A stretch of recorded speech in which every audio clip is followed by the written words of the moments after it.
अपने भीतर एक बात जरूर उतार के रखिए।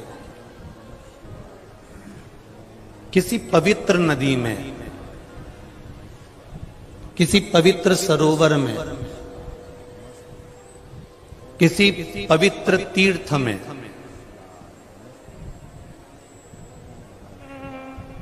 किसी पवित्र स्थान पर जब हम जाएं तो वहां किसी भी तरह की गंदगी ना करें। स्नान कर रहे हो, वस्त्र घाट पर ना छोड़ो। दर्शन कर रहे हो, किसी को धक्का ना दे, किसी को कष्ट ना दे।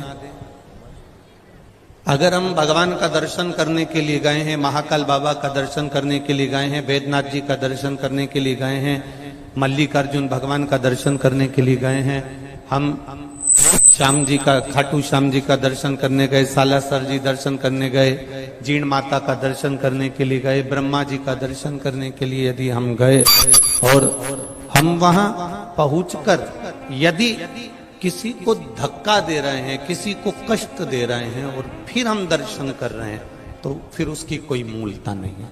फिर ऐसा दर्शन करने से तो आप टीवी के सामने बैठ जाओ और गला पकड़ रहा है, टीवी के सामने बैठ जाओ और दर्शन कर लो, वो श्रेष्ठ।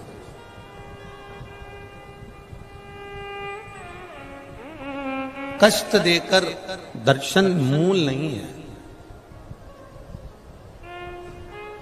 हम किसी तीर्थ में जा रहे हैं, कितना सुंदर कहा है, जरा ध्यान दीजिएगा। गंगा में, सरयू में, सरस्वती में, नर्मदा में, मंदाकिनी में, यमुना में, गोदावरी में, कृष्णा में, ताप्ती में, सरोवर में, कुंड में, बावड़ी में, जब हम किसी पवित्र नदी में, सरोवर में, कुंड में, कुएं में, बावड़ी में स्नान करने के लिए जाते हैं, उस समय पर तुम अकेले नहीं होते, तुम्हारे पूर्वज, तुम्हारे पितर तुम्हारे साथ उस कुंड के घाट पर विराजमान रहते हैं।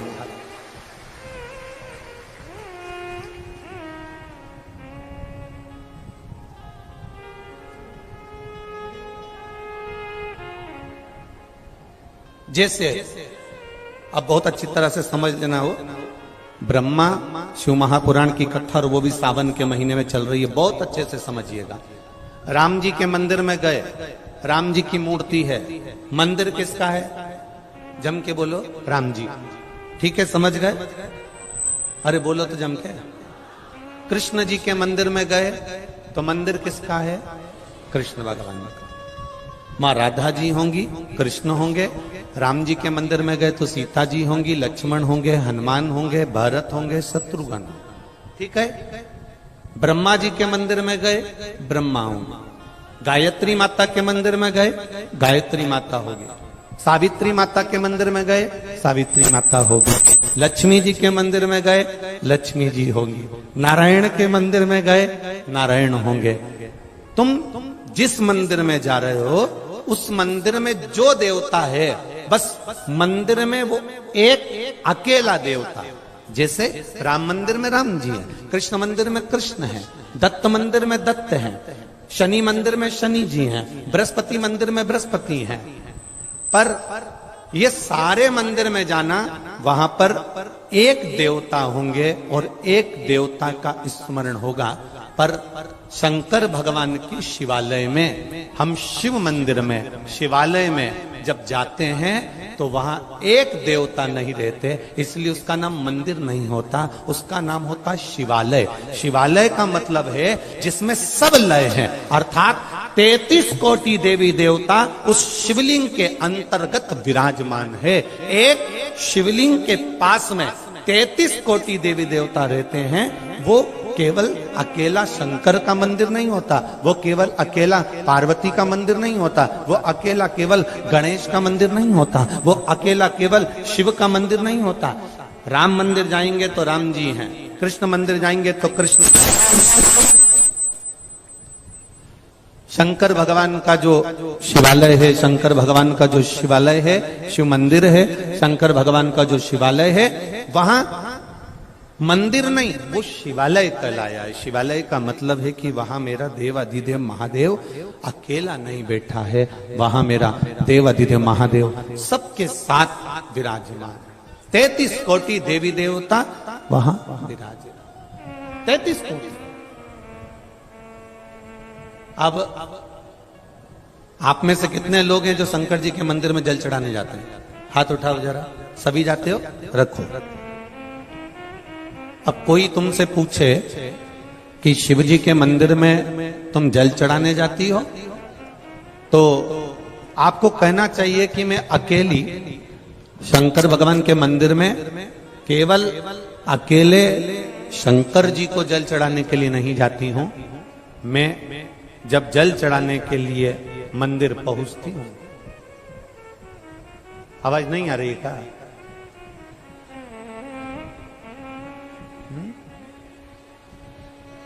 आवाज नहीं आ रही है? एलईडी बंद हो गई है, एलईडी का इस्तेमाल।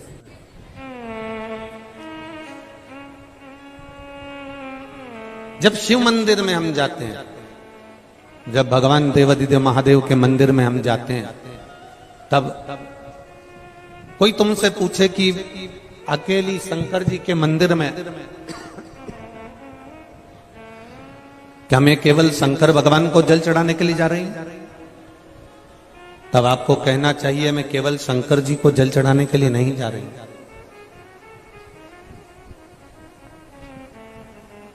मैं 33 कोटि देवी देवता, जितने भी देवी देवता हैं, जितने भी देवी देव हैं, जितने भी देवता विराजमान हैं, डीले कम कर दे बाबू, डीले कम कर दे।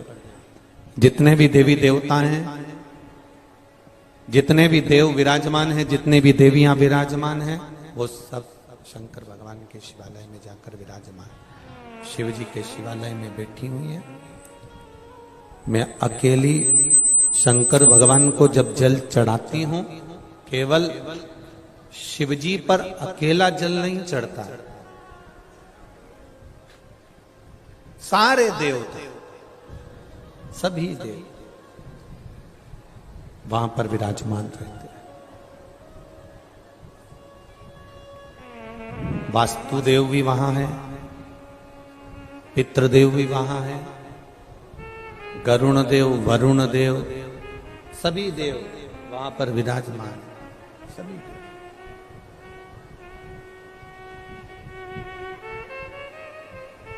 इतना स्मरण जरूर रखें, पवित्र जगह पर, तीर्थों में, मंदिरों में तुम्हारे हृदय की भी पवित्रता होना चाहिए, तुम्हारे चित्त की भी पवित्रता होना चाहिए।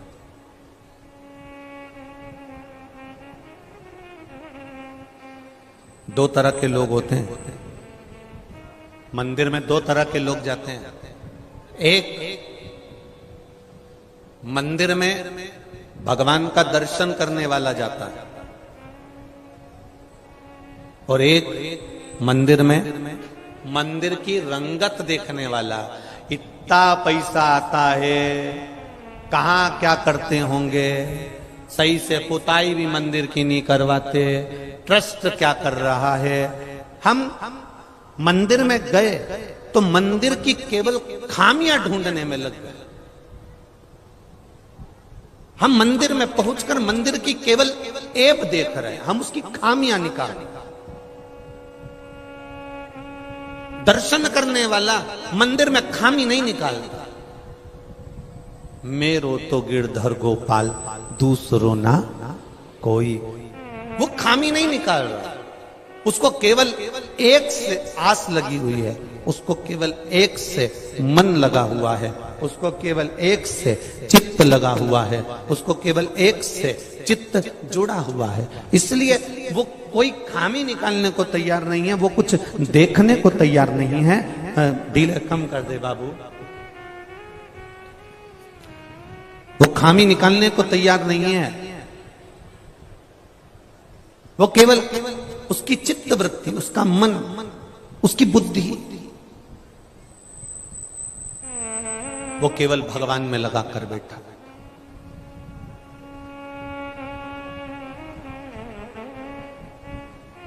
बगुला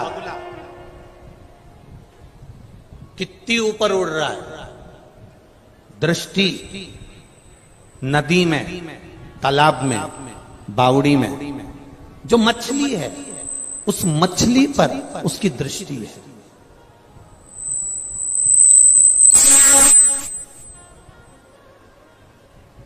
उड़ कितना ऊपर रहा है वो, पर उसकी जो दृष्टि है, उसकी जो नजर है, उसकी जो दृष्टि है, उसकी जो नजर है, उसका जो ध्यान है, उसकी जो दृष्टि है, वो उस तालाब में, उस नदी में, उस सरोवर में, उस नदी के अंदर, उस सरोवर के अंदर, उस तालाब के अंदर मछली पर है।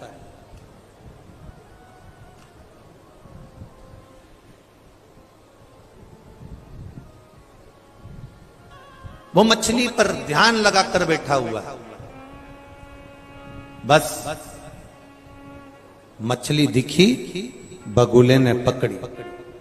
उसी तरह एक भक्त, एक शंकर का उपासक, शिव की आराधना करने वाला, राम की आराधना करने वाला, भगवान कृष्ण की आराधना करने वाला, उसकी जो दृष्टि होती है वो परमात्मा की ओर होती है कि बस परमात्मा को कैसे मैं प्राप्त कर लूं, भगवान को अपना कैसे बना लूं। उसकी दृष्टि बस वहां लगी होती है कि परमात्मा को अपना बनाना है तो कैसे बनाना।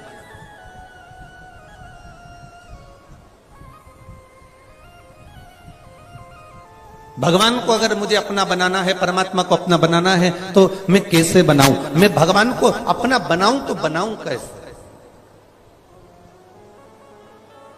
तीर्थ जाइए, मंदिर जाइए, देवालय जाइए, शिवालय जाइए, भगवान के दरवाजे पर जाइए, पर अपने हृदय की पवित्रता के साथ, अपने चित्त की पवित्रता के साथ, अपनी बुद्धि की पवित्रता के साथ।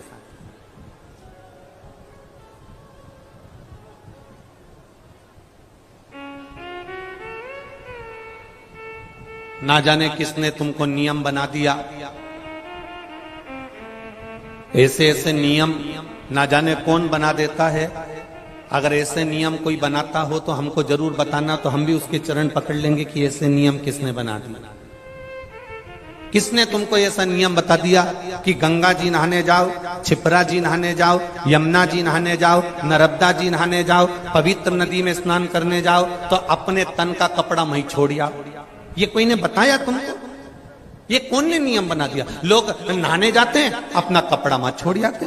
कपड़ा छोड़ दिया मतलब अपनी बीमारी छोड़ दी, अपना दुख छोड़ दिया, अपनी तकलीफ छोड़ दी। ये कौन ने नियम बना दिया? किसी शास्त्र में, किसी वेद में, किसी पुराण में ये नहीं लिखा कि किसी पवित्र नदी पर स्नान करने जाना तो अपने तन के कपड़े को वहीं घाट पर छोड़कर आ जाना। अपने तन के कपड़े को अपने उस घाट पर छोड़कर आ जाना, ये किसी वेद और शास्त्र और पुराण में नहीं लिखा। किसी सरोवर में स्नान करने जाओ तो घाट पर अपने कपड़े छोड़कर आ जाओ। वो कपड़े पड़े रहते हैं। अमावस्या के दिन स्नान करने गए, दिवाली के दिन स्नान करने गए, कार्तिक का स्नान करने गए, पूर्णिमा का स्नान करने गए, तुम्हारे तन का कपड़ा तुम वहां पटक कर आ गए। पटक कर आ गए, वो कपड़ा दूसरे लोग नहा रहे थे, पांव में आ रहा है, लोगों को तुम्हारा कपड़ा छुआ जा रहा है, उससे तुमको दोष लगेगा। इसलिए जिस सरोवर में, तालाब में, गंगा में, यमुना में, सरयू में, सरस्वती में, नर्मदा में, जिस पवित्र नदी में, जिस पवित्र सरोवर में, जिस पवित्र कुंड में तुम स्नान करो, उस कुंड की मर्यादा का ध्यान रखो कि हम उसको गंदा ना करें, क्योंकि इसमें 33 कोटि देवी देवता आकर स्नान करते हैं और हम भी स्नान कर रहे हैं, तो इसको शुद्ध रखा जाए, इसकी शुद्धता का ध्यान दिया।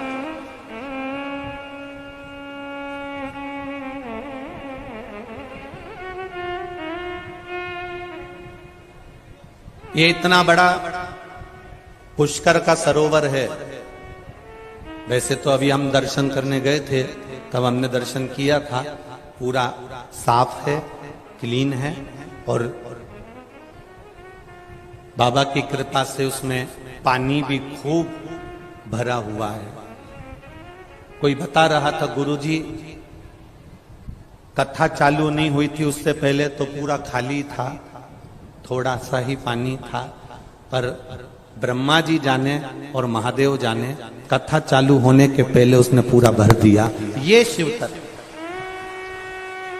शंकर भगवान ने पूरा गंगा से भर दिया।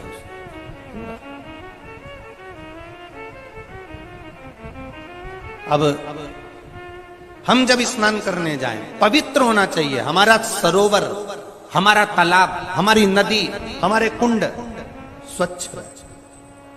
और यही देख के तो हमने जो निर्माल्य विसर्जन लोग रथ चला रहे हैं, ये इसी के कारण तो चला रहे हैं कि हमारी नदियां पवित्र रहे, सरोवर पवित्र रहे, बावड़ियां पवित्र रहे, उसमें गंदगी ना जाए। जल है तो हमारा कल है, जल नहीं होगा तो हमारा कल नहीं होगा। फिर हम कैसे अपने जीवन को जी पाएंगे? विचार करें। स्वच्छता का भाव रखिए, निर्मलता का ध्यान रखिए। और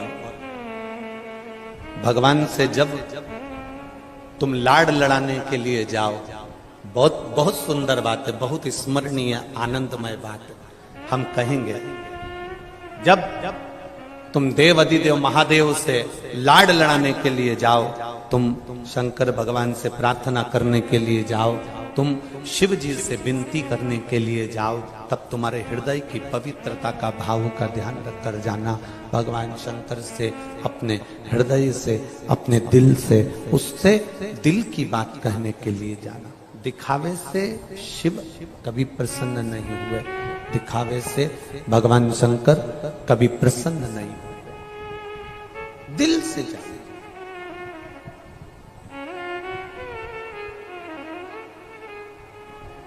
एक बात, अभी अभी चुनाव चालू होने वाले हैं।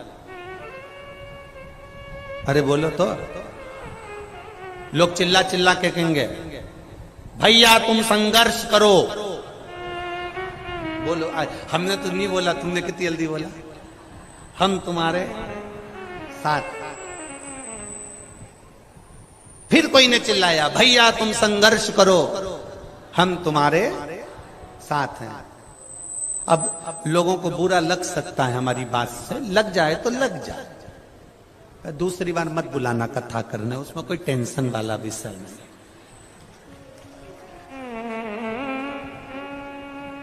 भैया तुम संघर्ष करो, बोलो तो हम तुम्हारे साथ हैं। ईमानदारी से बोलना। अगर जितने वो भैया के साथ हैं और वो बोल रहे हैं भैया तुम संघर्ष करो हम तुम्हारे साथ हैं, अगर उतने भी इनके साथ होते ना तो संघर्ष की जरूरत ही नहीं पड़ती।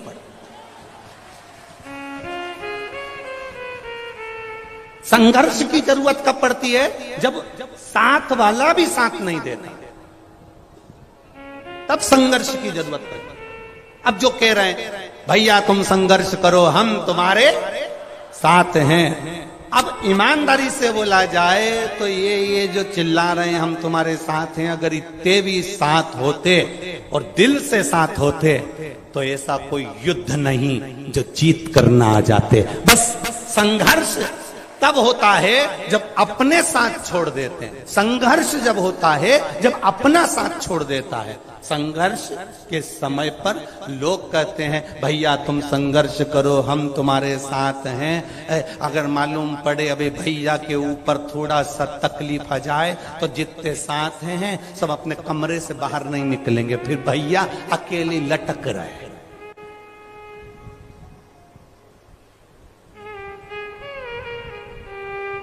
साथ होते तो संघर्ष की जरूरत नहीं पड़ती। साथ होते तो संघर्ष की जरूरत पड़ती ही नहीं। साथ नहीं है ना, इसलिए संघर्ष की जरूरत है।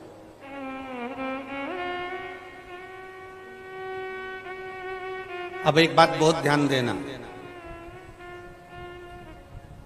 सत्ता, वैभव, लक्ष्मी, धन, प्रतिष्ठा, नाम, इज्जत, शोहरत पाने के लिए संघर्ष करना पड़ता है, पर भगवान का चरण पाने के लिए कोई संघर्ष की जरूरत नहीं। उसके चरणों में पहुंच जाओ, वो प्राप्त हो जाए। नाम कमाने के लिए संघर्ष करना पड़ेगा, वैभव कमाने के लिए संघर्ष करना पड़ेगा, सत्ता कमाने के लिए संघर्ष करना पड़ेगा, सब कुछ करने के लिए संघर्ष करना पड़ेगा। पर एक बार जो भगवान का हो गया, एक बार जो परमात्मा का हो गया, एक बार जो महादेव का हो गया, जो भगवान के मंदिर में परमात्मा के चरणारविंद में जिसने जाना चालू कर दिया, उसको संघर्ष की जरूरत नहीं पड़ती है। जब मेरा महादेव हाथ पकड़ता है तो कीचड़ में से भी निकाल कर ऊपर कर देता है। वो देव अधिदेव महा पकड़ कर बाहर कर देता है। एक पत्र आया जी,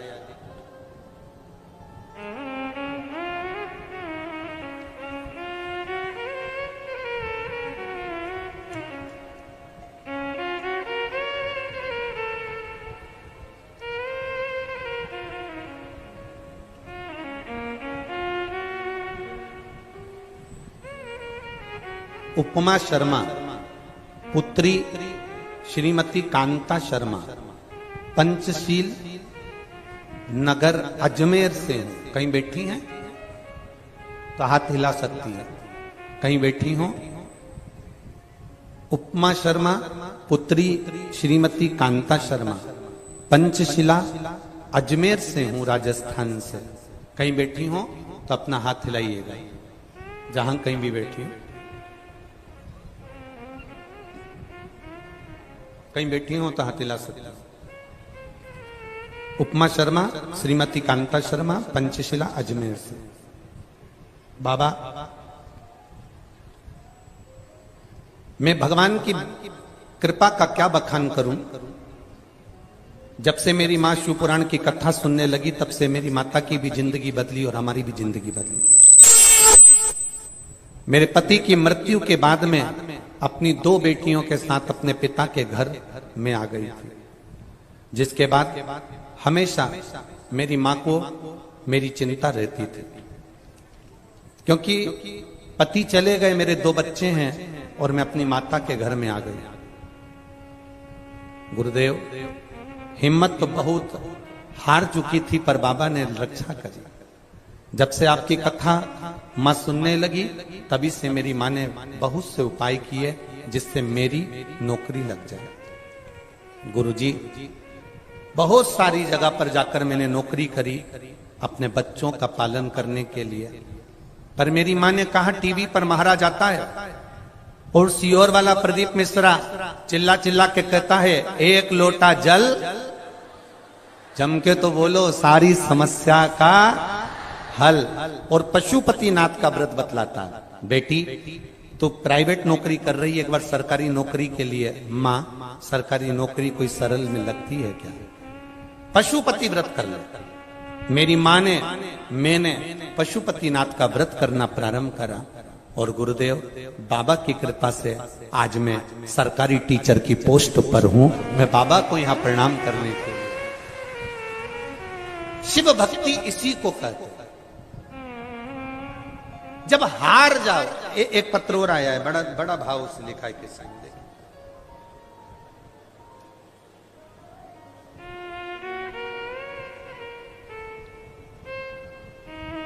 रतन देवी दादी ओझा, सुपुत्र कमलेश जी ओझा, भीलवाड़ा कनेचन, भीलवाड़ा कनेचन। जिनने लिखा है पत्र, कहीं बैठी हो तो हाथ हिला सकती है। रतन देवी दादी ओझा, सुपुत्र कमलेश ओझा, भीलवाड़ा कनेचन। कहीं बैठी हो तो हाथ हिला सकती है, जहां कहीं भी बैठी हो। मेरी बहू को 18 साल से बच्चा नहीं था। गुरुजी, सब जगह का इलाज करवाया पर बच्चे का योग नहीं बने।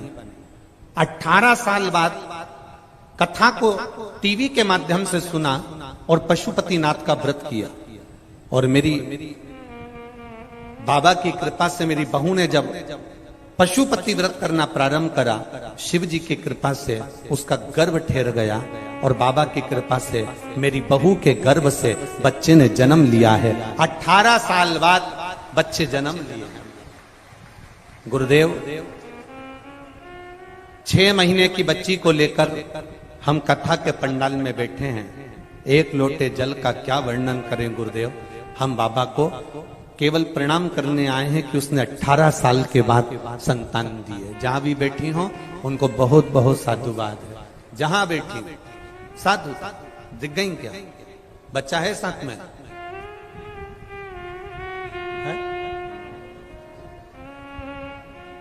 जरा हाथ हिलाइएगा एक बार वापिस, जहां बैठी हुई है।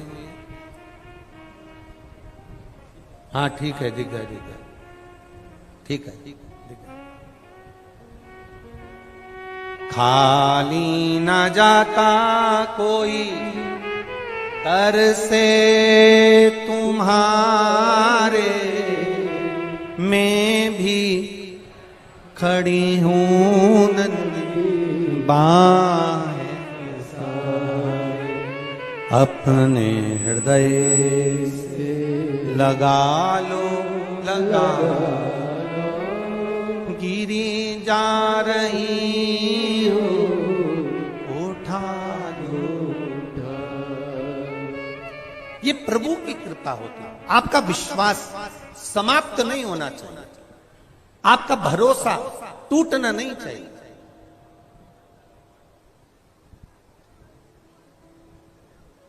अगर भरोसा दृढ़ है तो वो देगा।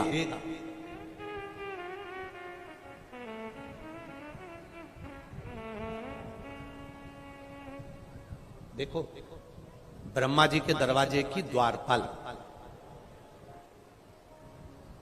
ब्रह्मलोक के दरवाजे की द्वारपाल थी जिसका नाम था लंकनी। क्या नाम था? लंकनी। ब्रह्मा जी के दरवाजे की द्वारपाल थी। जो लंकनी रावण की लंका की भी द्वारपाल बनी, वो लंकनी पहले ब्रह्मा जी के दरवाजे की द्वारपाल थी।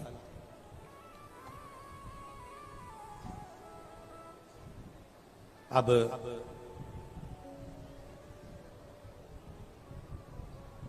ये दरवाजे की द्वारपाल थी और बड़ी सुंदर थी, ब्रह्मा जी के द्वार की द्वारपाल। माता सावित्री, माता सरस्वती, माता गायत्री, माता लक्ष्मी, माता पार्वती, मां इंद्राणी, मां अरुंधति, इन सबकी वो बड़ी प्रिय थी। प्रियता से मतलब ये होता है कि जब जब पार्वती जी माता सरस्वती से मिलने जाती थी या सावित्री से मिलने जाती थी या गायत्री से मिलने जाती थी तो सबसे पहले दरवाजे पर ये लंकनी मिलती थी और ये बहुत आदर करती थी, बहुत सम्मान देती।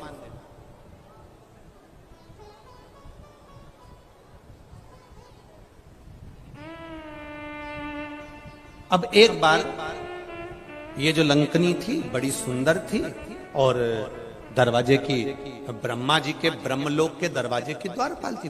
बड़ी सुंदर, बड़ा सुंदर इसका वैभव था।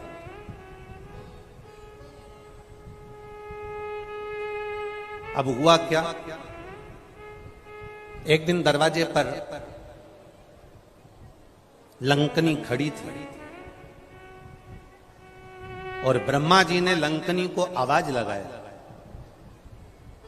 कि दरवाजे के द्वार बंद कर दीजिए। लंकनी का स्मरण नहीं हो पाया क्योंकि लंकनी भगवान नारायण के स्मरण में लगी हुई थी और शिव भक्ति का एक मन में, चित्त में उसके भाव जागृत हो रहा था। लंकनी ने अपने मन में यह विचार करा कि आज तक मैंने ब्रह्मा जी के दरवाजे की द्वारपाली करी है,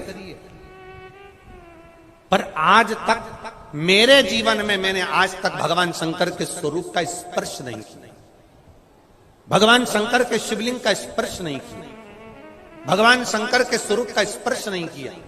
बस लंकनी सोच में डूबी हुई थी। ब्रह्मा जी ने आवाज लगाया, लंकनी को आवाज लगाकर बुलाया, लंकनी आओ, ए लंकनी द्वार बंद करो, ए लंकनी दरवाजा खोलो। लंकनी का ध्यान नहीं गया। जब लंकनी का ध्यान नहीं गया, लंकनी का ध्यान वहां तक नहीं पहुंचा। ब्रह्मा जी उठकर खड़े हो गए। ब्रह्मा जी आए और ब्रह्मा जी को क्रोध आया, और क्रोध आकर ब्रह्मा जी ने श्राप दे दिया, ली लंकनी, तुम मेरे दरवाजे की द्वारपाल होकर तेरी चित्त, तेरी वृत्ति, तेरा मन और कहीं लगा हुआ है।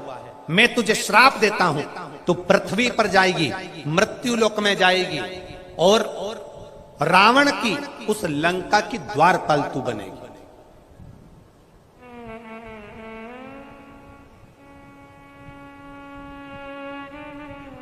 हम पहले भी एक बात कही, आज फिर कह रहे हैं, कथा में आए हो ना तो मन कथा में लगा लो, मंदिर गए हो ना मन मंदिर लगा लो, पति से बात करो ना मन पति की बात में लगा लो, पत्नी से बात करो ना मन पत्नी की बात में लगा लो, बेटे से बात करो ना मन बेटे में लगा लो, बेटा माँ से बात करे ना मन माँ में लगा लो, आप अपनी बहन से बात करो तो मन लगा कर करो, दिल से पति से बात करोगे तो पति प्रसन्न होगा, दिल से।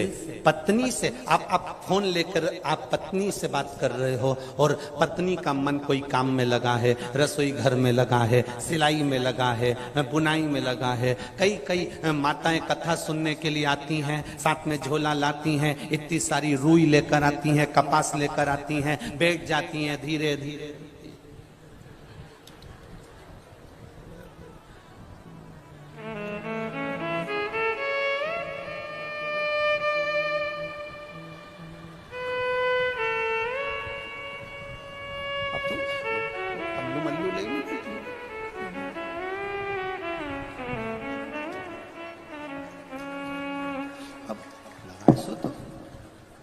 या तो बत्ती बना ले या फिर कथा सुना। प्रैक्टिकल करके देखना यहां से जाने के बाद। पत्नी पति से बात करे और पत्नी अपने काम में लगी रहे, पति दूर फोन पर कह देगा तेरा ध्यान कहां है, तुम मुझसे बात कर रही है कि कोई काम में लगी है, बोलो सही है कि गलत है। वो दूर है पर तुम्हारे बात करने के तरीके से पहचान जाएगा कि तू उससे बात नहीं कर रही है, तेरा ध्यान और कहीं है। पत्नी पति को फोन लगाए और पति का ध्यान कहीं है तो पत्नी कह देती है कहां हो तुम, बात मुझसे कर रहे हो, कहां ध्यान लगा कर बैठे हो, आज बात सही से नहीं कर रहा, मन नहीं लगा। पत्नी पति से बात करे तो दिल से करे, पति पत्नी से बात करे तो दिल से करे, बहन बहन से बात करे तो दिल से करे, भाई भाई से बात करे तो दिल से करे, और एक भक्त भगवान से बात करे तो दिल से करे तो भगवान भी प्रसन्न हो जाता है।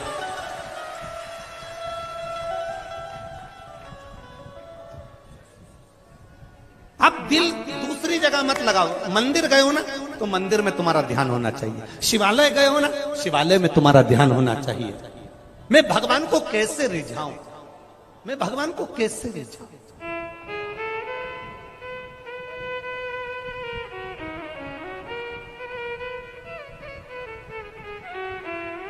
क्या करूं?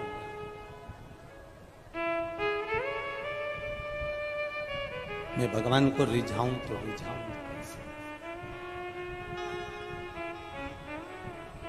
अब चित्त तुम्हारा दूसरी जगह है, लंकनी का चित्त दूसरी जगह है। ब्रह्मा जी ने श्राप दे दिया तू पृथ्वी पर जाएगी और रावण की लंका की तू द्वारपाल बनेगी। लंकनी की आंख में आंसू भर गए। ब्रह्मलोक छोड़कर कहां मृत्यु लोक में भेज रहे हो, ब्रह्मलोक छोड़कर कहां देवलोक छोड़कर कहां इस पृथ्वी पर भेज रहे हो, इस मृत्यु लोक में मुझे नहीं जाना है, मृत्यु लोक में मुझे मत भेजो, मृत्यु लोक में मुझे मत पहुंचाओ। बार बार कहा गया, बार बार निवेदन करा गया। तब ब्रह्मा जी ने कहा क्या चाहती है, मेरा उद्धार, शंकर का स्पर्श करूं, मुक्ति पा जाऊं।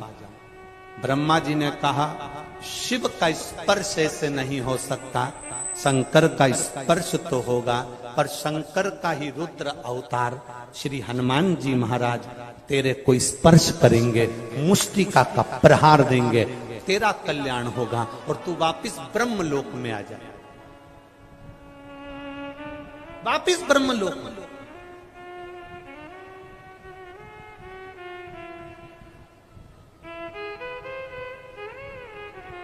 एक मात्र स्पर्श,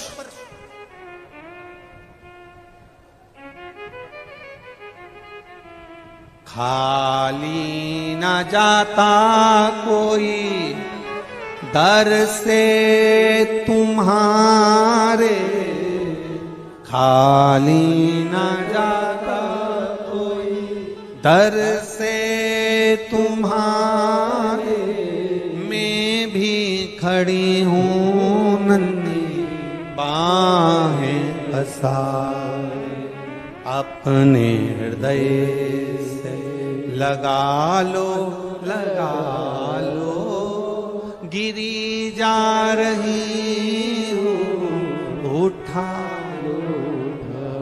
मात्र स्पर्श, स्पर्श का फल क्या है? ये पत्र में आया, स्पर्श का फल क्या होता है?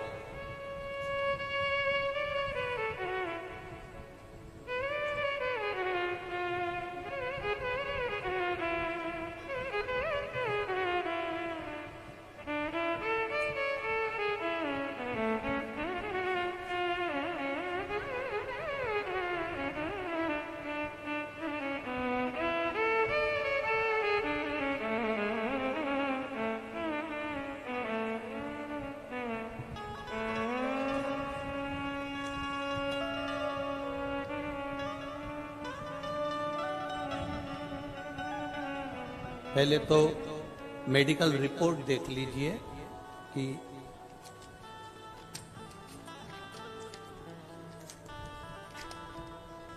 कम से कम 80 से 100 पेज की मेडिकल रिपोर्ट है जिसने लगाई है। मैं कलाबेन शर्मा, पत्नी धनराज जी शर्मा, उम्र 53 वर्ष, छनेरा गुजरात से यहां पहुंची हूं। अपने भाई और भाभी के साथ आई हूं। एक लोटे जल का वर्णन करना चाहती हूं। आप ही गुरुदेव, मेरे पति दोनों ही पैरों से विकलांग आए हुए हैं। वो साथ में नहीं आए।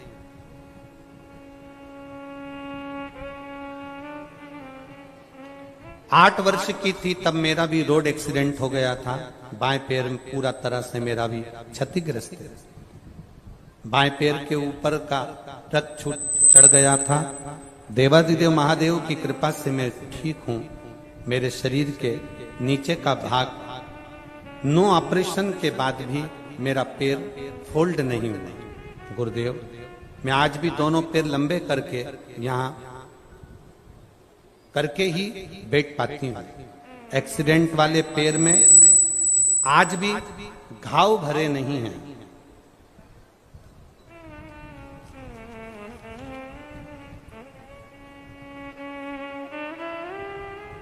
मेरी छाती में वर्ष 2014 में कैंसर का योग बना।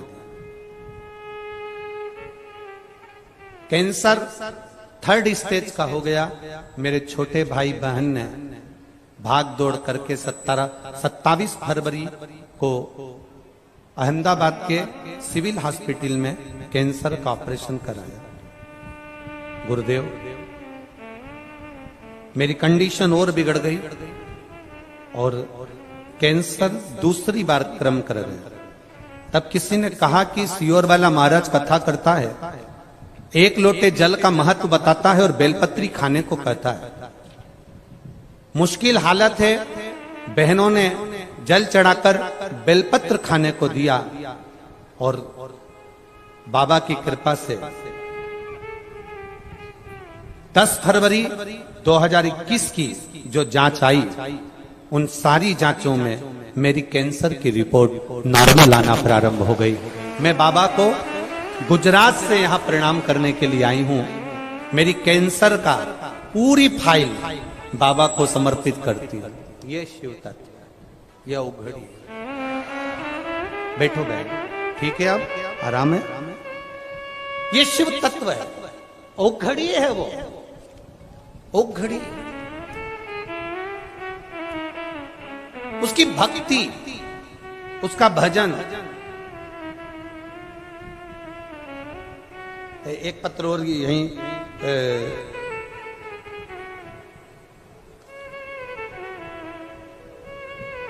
राजे खोजा जयपुर डाबला, जयपुर डाबला मोबाइल नंबर उनका लिखा है। कहीं बैठे हैं ये जिन्होंने पत्र लिखा है? राजेश है कि राकेश है? खौजा जयपुर डबला मोबाइल नंबर लिखा है उन्होंने अपना। मैं राजेंद्र खोजा, गांव रामपुरा डाबला, पीसागन का निवासी। कहीं बैठे हैं क्या? कहीं बैठे हैं? अच्छा इधर है। हर हर महादेव। गुरुदेव बाबा की महिमा का क्या बखान करूं। 7-8 महीने पहले मेरी जीभ में एक गांठ हो गई थी, उसके चक्कर में बीकानेर गया था, जांच कराई तो कैंसर आया। मेरे छोटे छोटे 2 बच्चे हैं, माता पिता नहीं हैं। खूब रोया। मेरे बच्चों का क्या होगा। दिल पर पत्थर रखकर मैंने जैसे तैसे ऑपरेशन करवा लिया, लेकिन गुरुदेव 3 महीने बाद वापिस जीभ में कैंसर आ गया। दूसरी साइड में गांठ पड़ गई, कैंसर फिर आ गया। अब मुझे लगने लगा कि अब मेरा जाने का समय आ गया है। क्या करूं मैं? जयपुर गया, वहां पर बताया तो उन्होंने कहा कि जीभ में वापिस कैंसर है। बहुत मिन्नत करी, क्या करूं मैं? फिर ऑपरेशन, बच्चे छोटे। किसी ने कहा सियोर वाला महाराज कथा करता है, आस्था चैनल पर आती है, सुनना चालू करो। आस्था चैनल पर कथा सुनना चालू करा, शिव जी के मंदिर जाना चालू करा। पहले नहीं जाता था, 1 लोटा जल चढ़ाना प्रारंभ करा। और बाबा दूसरी बार जांच कराने फिर जयपुर गया, तब मेरी डॉक्टर ने कह दिया कैंसर खत्म हो गया, रिपोर्ट नॉर्मल। अब अच्छे हो बाबू? ठीक, एकदम बढ़िया। दोनों हाथ हिला दो एक बार ऐसे। हर हर शिव तत्व इसको कह। ये ओघड़ी है। हम बैठे जरूर है कथा में। हम लोग कहते महाराज जी ये कथा में लोग बैठे, हम कह रहे कथा में नहीं बैठे हैं। ये मेडिकल कैंप लगा है मेरे भोलेनाथ का, औषधि देकर चला जाता है। 7 दिन वो आया। लोग कहते हैं ये शिव महापुराण की कथा है। ये मेरा विश्वास कहता है शिव पुराण की कथा नहीं है। 7 दिन वो कैलाश छोड़कर यहां आकर बैठ जाता है। 7 दिन तुम जितने यहां रुकते हैं ना, मैं सारे न्यूज चैनल वालों से कहना चाहूंगा, जो लोग यहां रात को रुकते हैं ना, उनसे एक बार इंटरव्यू जरूर लेना कि उनका अनुभव कैसा होता होगा 7 दिन रुकने का। उनके पास महादेव आता है कि नहीं आता, ये मेरा विश्वास कहता है, ये हमारा विश्वास कहता है। मैं जितने न्यूज चैनल, जितने यूट्यूब चैनल, जितने फेसबुक यूट्यूब वाले हैं, उनसे कहूंगा यहाँ जितने कथा सुनने आते हैं, इनको गर्मी लग रही है, तपन हो रही है, भूखे प्यासे बैठे हैं, उसके बाद में इनका इंटरव्यू लेकर जाना। ये इतने खुश होकर इंटरव्यू देंगे कि जैसे महादेव से मिलकर अपने घर जा रहे हैं। ये इनका तत्व है, ये इनकी प्रसन्नता है, ये इनकी खुशी है, ये इनका आनंद है।